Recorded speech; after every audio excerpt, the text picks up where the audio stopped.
Laptop त सबैले चलाउनुहुन्छ तर तपाईँको ल्यापटप कुन जेनेरेसनको हो कसरी थाहा पाउने? एकदमै सजिलो तरिकाले म तपाईँलाई आज जेनेरेसन कसरी चिन्न सकिन्छ होइन र कुन जेनेरेसनको ल्यापटप हो त्यो तपाईँलाई म देखाउने छु र धेरैजनाले अब कतिपयले के भन्नुहुन्छ भने अब यहाँ स्टिकर टालेको हुन्छ नि त ल्यापटपमा जेनेरेसनको चाहिँ स्टिकर टालेको हुन्छ जब कि 10 जेनेरेसनसम्मको स्टिकर मजाले यहाँ स्टिकर तपाईँको आउँछ ल्यापटपमा तर त्योभन्दा माथिको चाहिँ तपाईँको प्रोसेसर मात्रै चिनाएको हुन्छ i3 i5 i7 i9 something मात्रै चिनाएको हुन्छ तर त्यसको जेनेरेसन चाहिँ कसरी थाहा पाउने त्यसको लागि आउनुहोस् म तपाईँलाई आफ्नो सिस्टममा देखाउँछु तपाईँले यहाँ हेर्न सक्नुहुन्छ हामी स्क्रिनमा आइसकेको छ र जेनेरेसन चेक गर्नको लागि तपाईँले यहाँ हेर्न सक्नुहुन्छ डेस्कटपमा जुन यो दिस पिसी या माई कम्प्युटरको अप्सन हुन्छ नि यसमा राइट क्लिक गरेर प्रपर्टिजमा क्लिक गर्नुहोला र प्रपर्टिजमा क्लिक गरिसकेपछि तपाईँले यहाँ हेर्न सक्नुहुन्छ जुन यो प्रोसेसरको अप्सन छ नि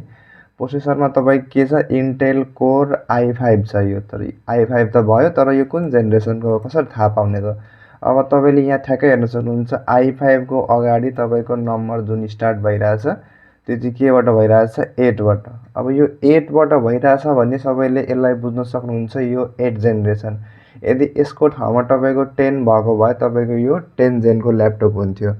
र अहिले चल्दै गरेको भनेको 14 15 जेन पनि आइसकेको छ लेनोभोमा होइन 13 जेनमा चाहिँ अलिकति चेन्ज गरेको छ होइन तपाईँको 13 जेनमा चाहिँ के देखाउँछ भने कोर i3 i5 त्यही सो नै हुन्छ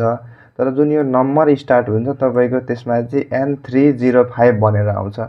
305 भनेर त्यो चाहिँ 13 जेन त्यसलाई बुझ्न सक्नुहुन्छ तपाईँले सो यसरी तपाईँहरूले आफ्नो कम्प्युटर र ल्यापटपको जेनेरेसन चेक गर्न सक्नुहुन्छ